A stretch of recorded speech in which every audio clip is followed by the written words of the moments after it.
Welcome to Building My Legacy podcast. This podcast is designed for leaders and entrepreneurs who want to leave a legacy and will provide strategies that focus upon key elements for legacy creation, determining your desired impact and its benefit, increasing your legacy's reach by engaging key stakeholders, planning, prioritizing, and executing. Here's your host, Dr. Lois Sonstegard. Hello, everybody. Welcome to Building My Legacy podcast. Today I have with me JC Granger. He is the founder of Infinity Marketing Group.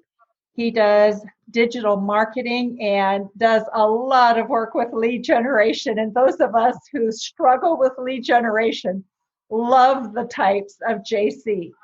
So I am eager to hear what you have to teach us and share with us about lead generation and how you work with companies. So it's all yours, JC. Well,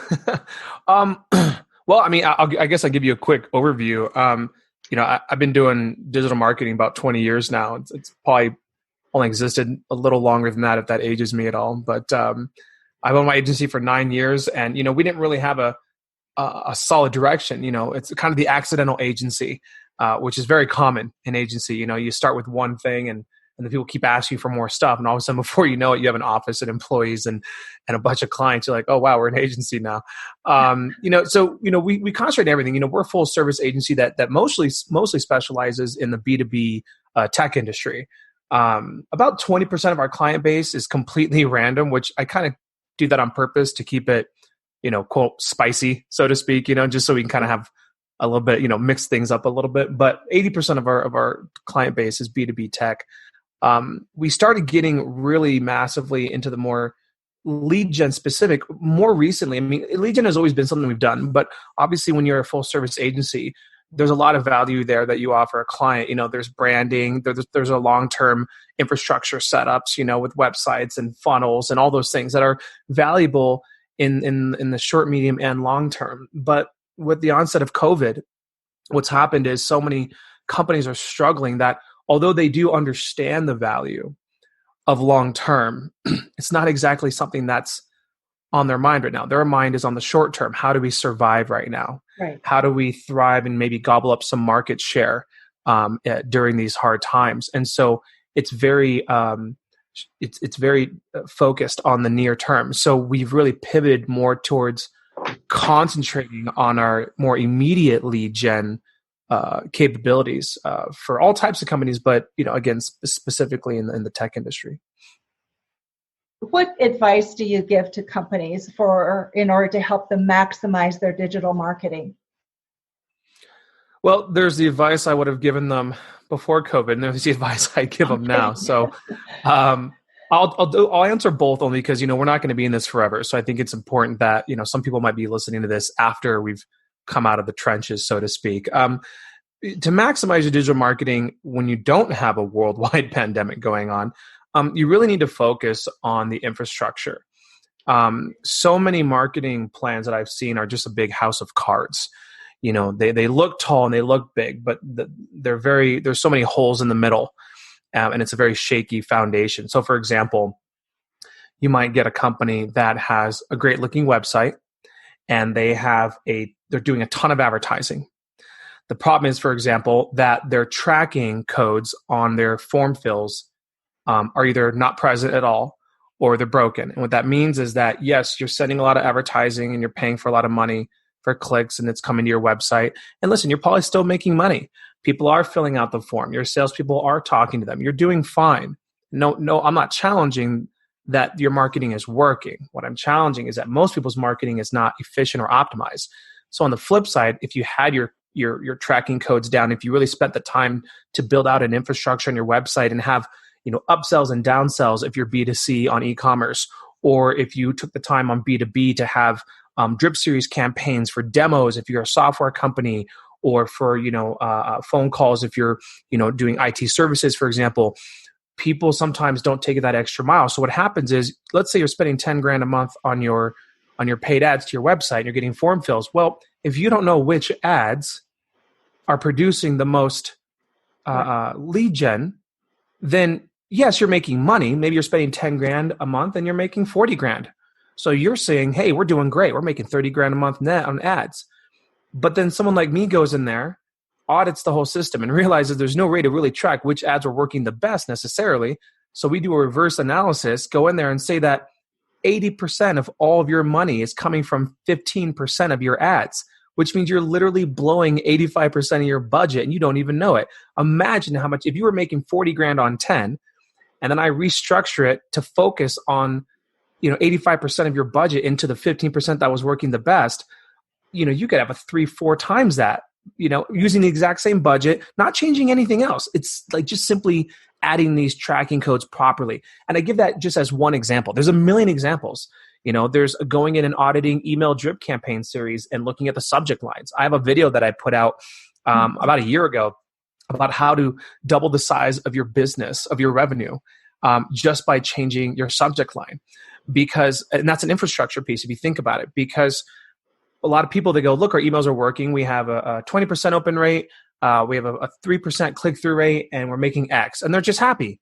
Right. But I go and I look at these subject lines and I say, well, if we changed it to this, or I start split testing subject lines, all of a sudden now you've got a 40% open rate. And here's the thing about email, for example. Let's say you send out an email and you make $1,000, right? I'm just completely random round number. Sure. Let's say you sent out an email and it resulted in $1,000 worth of sales. Maybe you're an e-commerce store or something like that. Okay. If you change nothing else except for the subject line, and the subject line that you change it to gets twice the open rate, what are your numbers now? Now you're making $2,000. And all you did, because remember, if nothing else changes, then the numbers are going to stay, the conversion rates are going to stay the same, right? So if your open rate doubles, then everything else will double because, well, in theory anyway, there are exceptions. You can't do like bait click style subject lines. Okay. I'm not talking about the lie to them and force them in to believing something from the subject line that's not the reality of the ad of the email copy. Right.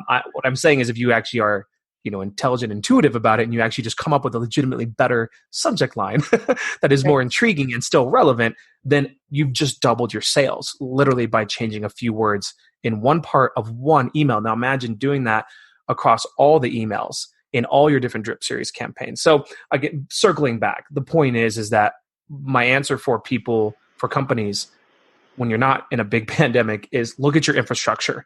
The details matter, right? Because these little changes can result in massive differences in ROI. Now, my answer for pandemic, how to optimize your digital marketing, focus on the near term. As much as it makes me cringe to say that, because I'm such a long-term thinker when it comes to marketing, you got to survive. You have to do what you got to do, when you got to do it. And right now we're in a situation where if you're working at, like, here's the thing, and we offer SEO because, we're full service, but we are not concentrating on selling SEO. SEO takes months and months and months to gain traction. If you have a budget that you're spending on SEO and you're not in a, let's say, an industry where you can't run ads, like if you're in CBD or marijuana sales, or even some sort of sometimes financial or legal, there's restrictions. You can't run certain paid ads. So you rely on SEO and social media and things like that, in which case, okay, keep doing that. But even then, I would say if you're not allowed to do paid ads or you're very restricted, then I would say turn your SEO budget into an email marketing budget. Go buy a list, clean it first, go through some third-party cold outbound softwares. There's one that I like called a Mail Click Convert. So I don't ever recommend buying a list and importing it directly into your whitelisted system. You don't buy a list. Even if you clean it, you still don't want to put it into your MailChimp or your HubSpot or your Marketo. You could get blacklisted across all different platforms because they share their blacklists to prevent people from hopping. Okay. So if you are relying on SEO for a lot of your business, then I'd say start moving that budget over to email, because email can have a very direct, very immediate impact, right? You get a bigger list, you clean it up, you warm it up, then you import it, and then you've got, because you send out an email right now, you start getting replies pretty much right away. People click through pretty much right away. If you are someone who can do paid ads, for example, paid ad budgets, those are quick returns, right? You launch a campaign, ads start showing up, people start clicking. So you can move, anyway, the point is that there are certain things that you really want to focus on. If you're B2B, go all in on LinkedIn right now, right? And do one-to-ones, do outreaches to these individual people. If you have a Sales Navigator account on LinkedIn, you can laser target your demographic. You can target job titles, industries, locations, company size, you name it. And so it would be really good if you're B2B to be focusing on those one-on-one outreaches, and there's companies like, we offer a service that takes that on at scale, and it's a done for you service. You could do it on your own if you have the resources and the time as well. But I really encourage people to focusing on things that have more of immediate results right now, like paid ads, direct outreach, and email marketing. So, JC, I think one of the biggest struggles that I have, and I think other people have, is how do you keep from being overwhelmed by all of this? I mean, I do know Sales Navigator. I use it a lot. And then, but you're right, there's a process that goes with it. And it is easy to become overwhelmed, or you get busy with something else and you go, oh my goodness, when was the last time I did? And you run and go check your Sales Navigator and you go, okay, I'm behind. Yeah. There's a lot of things you can do. I mean, there's softwares out there that will allow you to automate some processes. I'd be very careful because you can automate a campaign right into the ground just as much as you can automate it into success. The automation tools that are out there, and there's a million. I mean, I don't need to name any, because literally if you just Google LinkedIn automation software, they'll have about 1 million results, and they're all pretty good. A couple notes though, don't choose any software that is plugin based. LinkedIn doesn't really like that when you start actually plugging right into the browser itself. I'd recommend a software that uses a cloud-based technology where it's really just running the browsers in the background and you don't see it. But don't download any Chrome extensions to do it. They don't like that, and they might shut down your account. So that's just a word to the wise. But yeah, it's about strategy though. You really want to make sure that if you're doing LinkedIn strategy, outreach, that you don't come off super salesy like right away. But to answer your question about not being overwhelmed, again, those automation tools can really help take a lot of that, load off of your shoulders. You don't want to overdo it. You definitely, talk to someone who knows what they're talking about when it comes to LinkedIn automation, like a company like ours or another company that you find online that deals with that. You could even Google some best practices based on that. For example, there's a certain amount of invites per day that you can do safely, and it's totally fine. And there's a certain amount that'll get your account banned, right? Because they just don't want spammers. They're fine with networkers, right? LinkedIn loves networkers. They just hate spammers. So there's a healthy difference between the two. Other things you can do to keep from being overwhelmed, I think is really just something you were talking about offline, which was partnerships, right? Maybe find someone else who has a business that is complementary to yours, but not competitive, right? Where you guys might be able to exchange either email lists or exchange, shout outs if you do big social media. So in the influencer marketing arena, the big influencers will sometimes partner with each other and promote each other because they have a similar type of following, but they don't have each other's following necessarily. So they just mutually promote each other, and then they both gain from that, right? So you can take that story and adapt it to your industry, whether it be tech or e-commerce, real estate, it doesn't matter, right? There's always someone. So again, in real estate, if you're a real estate business, broker, and, pairing up with a mortgage person, which is a very common thing that they already do, but that's a great example. You'll find that they have the same demographic, but they are non-competitive. So try to find some strategic alliances that can help you out in the short term as well. And that should take a lot of that pressure off your shoulders if you can work well with someone else, even just temporarily. Everyone's in this together right now. A lot of businesses are suffering. We took a big hit right away too. I'll be 100% honest. A lot of our smaller clients, and even one bigger client, they ran out of money. They lost their butts too because of all this. Now, we got a little lucky because we specialize in tech, and a lot of the world and businesses are turning to technology right now to circumvent the issues we're having. So even though we lost clients in the beginning, we had enough to still hold this over. And now we have a lot of proposals by request from tech companies to help service them. So we know we're going to be okay because we're more shifting. We're not losing. We lost in the beginning, but now we've got new business coming in that makes up for it. But not every industry is that lucky. If you're in the restaurant or hospitality industry, that's really, really hard right now. But like I said, as far, automation tools, really definitely anything you do that you can automate. It doesn't, whether it be LinkedIn, whether it be your report, maybe your, Gusto is great for payroll. If you get stuck in payroll spreadsheets for 3 hours a month, go with Gusto. I mean, I don't work for them. I don't get a referral fee. It's just, there's some things I thought were the most amazing thing ever. Another software that I loved was trainual.com. It's basically automating all of your training processes so that when you hire someone new or a contractor, maybe you had to unfortunately let someone go as a W-2 because they were too expensive and you couldn't afford it, but you still need that work done. So maybe you hired a contractor at less amount because they're just doing that specific work and they have other clients, but how do you train them, right? So Trainual is such a great automation thing where once you upload your training, the person just goes in, they take the training all on their own, they can do tests, it tells you, how far along the process they are. I mean, there are certain softwares, SaaS companies that when I use them, I think, how the hell did I ever live without these people? If you're someone who spends a lot of time with proposals in a Word document, go to PandaDoc, for example. And again, I'm just giving examples. You can research the ones that you like the most. But anything that can automate any part, even if you just save 1 hour a month, it's worth it, right? So I think a lot of people, to help from being overwhelmed, should turn to technology and software to automate a lot of processes that they're spending their time on right now, because their time is so incredibly valuable to get themselves out of this mess. And I think that they don't realize that they might be suffering a death of 1,000 cuts. Right. I think you're absolutely right on there, because what I hear from so many people is, okay, now we're going to go back. It's in waves. How do you manage waves, first of all? Because you may have people all over the country. What does that mean? Some are working, some aren't working, some are virtual, some, so the questions just go on in terms of creating another level of uncertainty.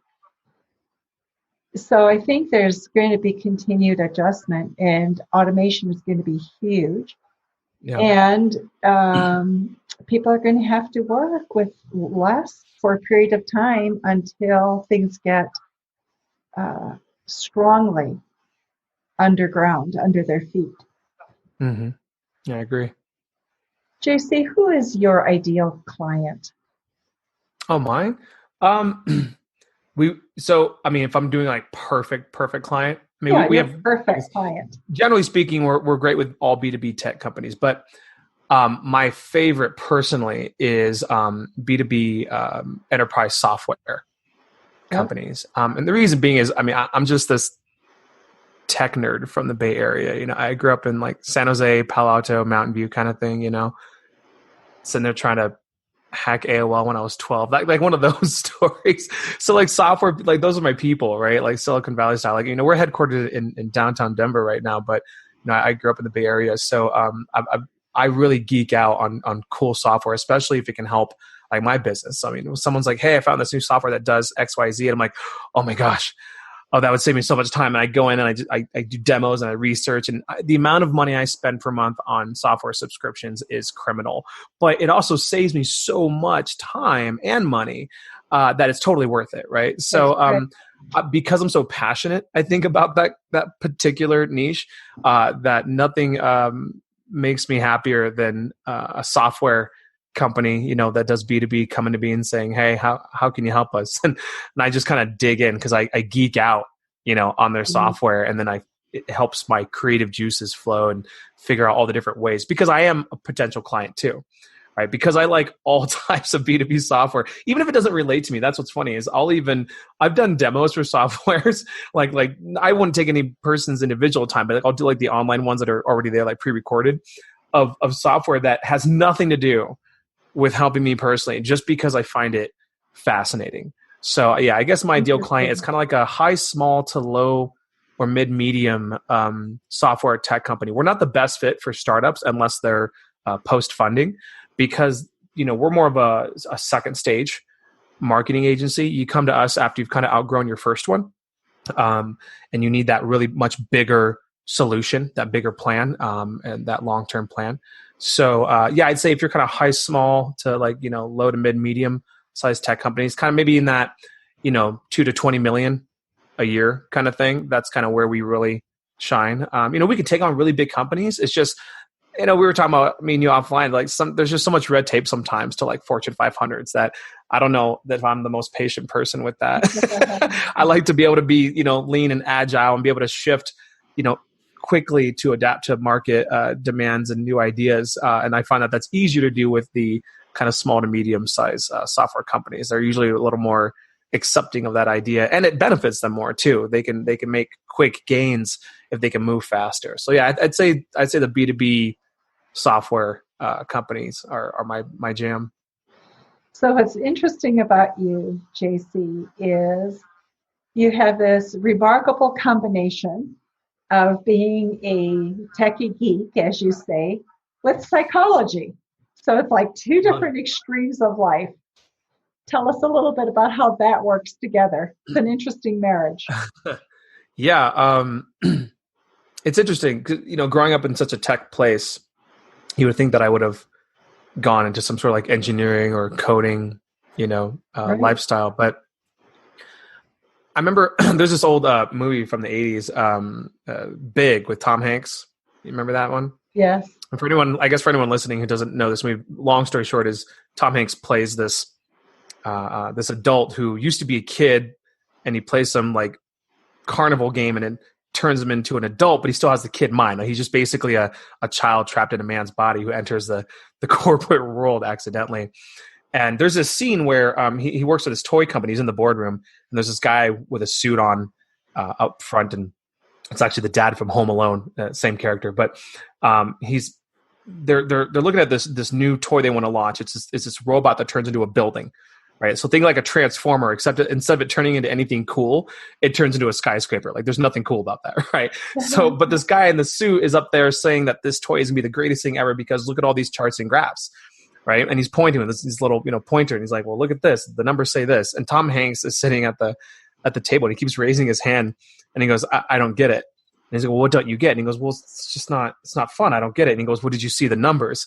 And so there's this battle in this scene between Tom Hanks, who's a kid in his head, basically just looking at this for what it really is, and not letting all these numbers and stuff cloud his judgment like this, corporate adult.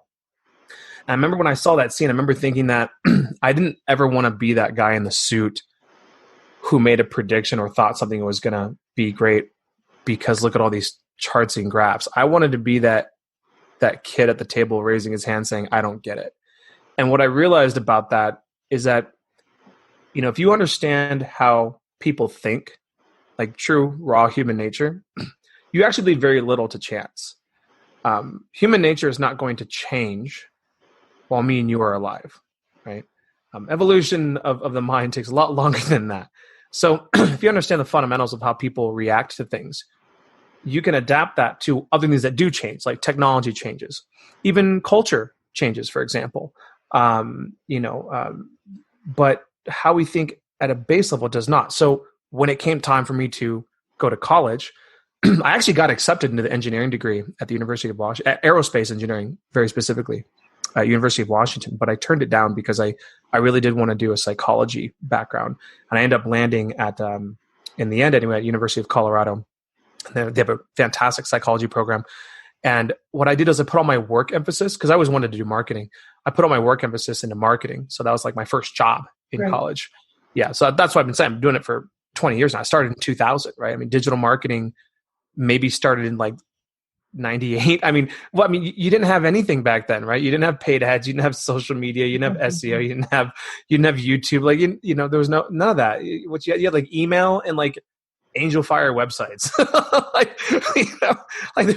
There was really nothing. You had Yahoo had just come on the scene. It wasn't even. Yeah, it was so in its infancy. But so I put my work emphasis into that, and I learned practically how to do marketing. But I got my education in how people think, and that's been really, really helpful for marketing, because ultimately anything you do in digital marketing is really just appealing to the thought process of the consumer, whoever they may be. What resonates with me is that so many of our listeners are looking at the next chapter in their life or starting now to prepare for that next chapter down the road in terms of what kind of legacy can they leave and what would they like it to look like. And so you're putting the two together, JC, in terms of psychology with the digital marketing makes a huge amount of sense to me, because today, more and more, as you're going to look at what's that legacy, if you really want to leave a legacy, we're going to now need to look past just ourselves and our family and a few things that we can touch. There's an element of digital that's going to be a part of everything, and it's a matter of knowing how to pull this together. So having somebody like you who understands the digital component and the psychology component, what a man's basic needs, becomes huge. Huge. So tell me, go ahead. Oh no, I was just saying I agree, absolutely. So tell me, as you've worked with people, give us an example of doing a lead gen for a company that worked really beautifully for you, and just as an example for what people can anticipate in terms of what the process is with you and what it is that you do. Yeah, I can give you a couple examples. So being more narrow focused, again, we have so many services, but to be more focused specifically on the B2B lead gen side, I'll give you two examples of that. So one is, and I won't name the companies. We have pretty strict NDAs apparently with our companies we work with, especially in the tech industry. But there was a larger tech company that dealt more in the kind of Microsoft Dynamics implementation, right? They're more IT services style.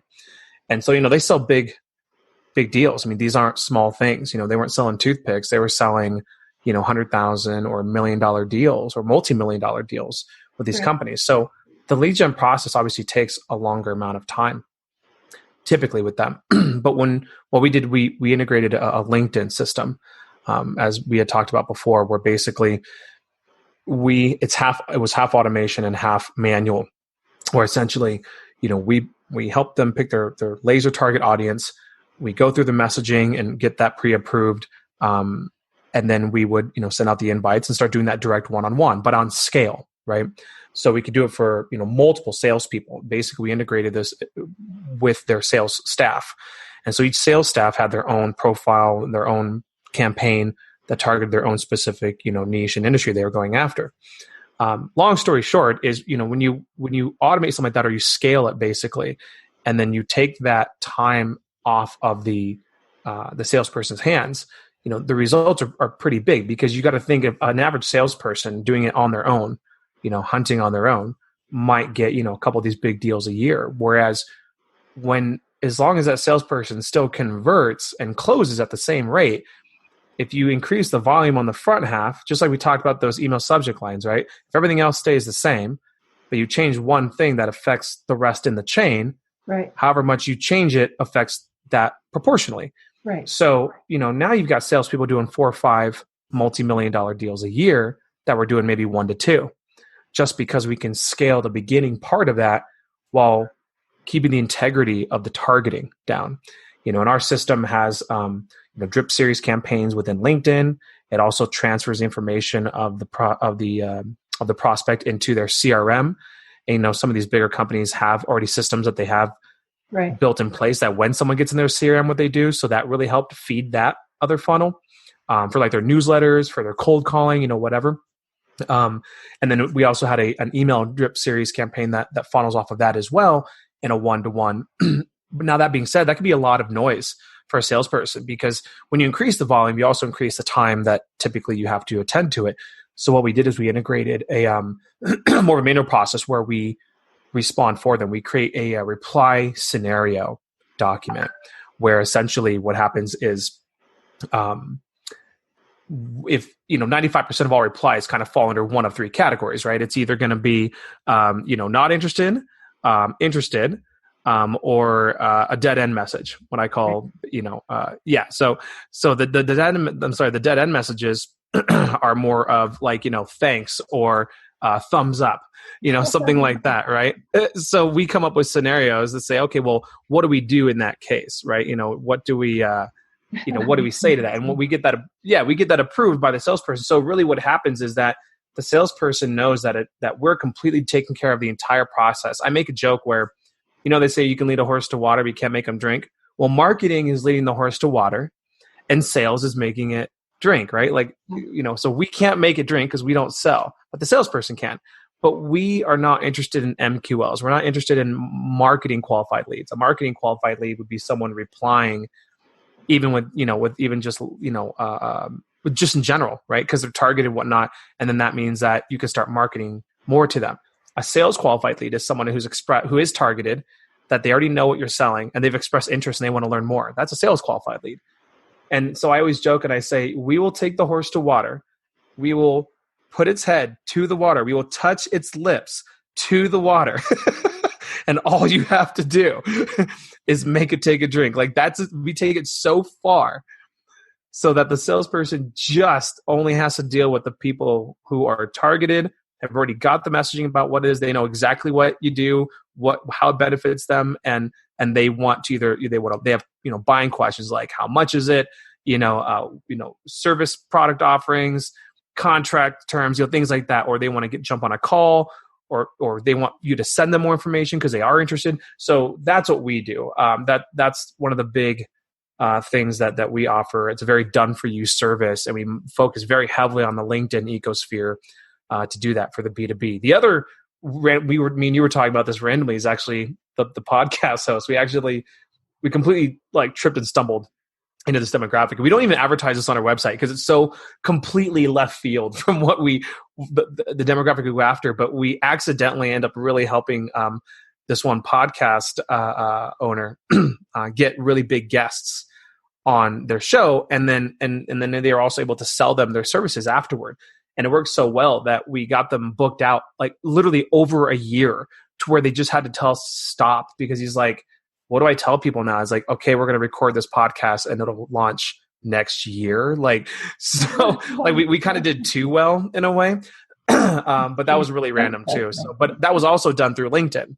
Because again, any kind of B2B outreach that you can think of, if you have the right strategies and processes in place, you can scale a phenomenal amount of warm, qualified leads from that process.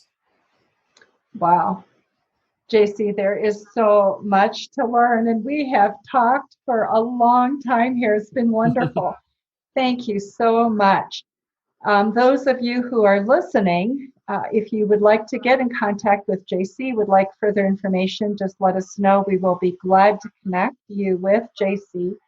He certainly is doing a tremendous amount in this arena of lead gen and digital marketing, and it is our lifeblood. So you are welcome to connect with me, and we will be glad to get that information to you. JC, thank you so much for being with us today. And thank you for being with Building My Legacy podcast today. Thanks. Thanks for having me. You've been listening to Building My Legacy podcast with Dr. Lois Sonstegard. To book your appointment with Dr. Sonstegard, visit www.buildtomorrow.com.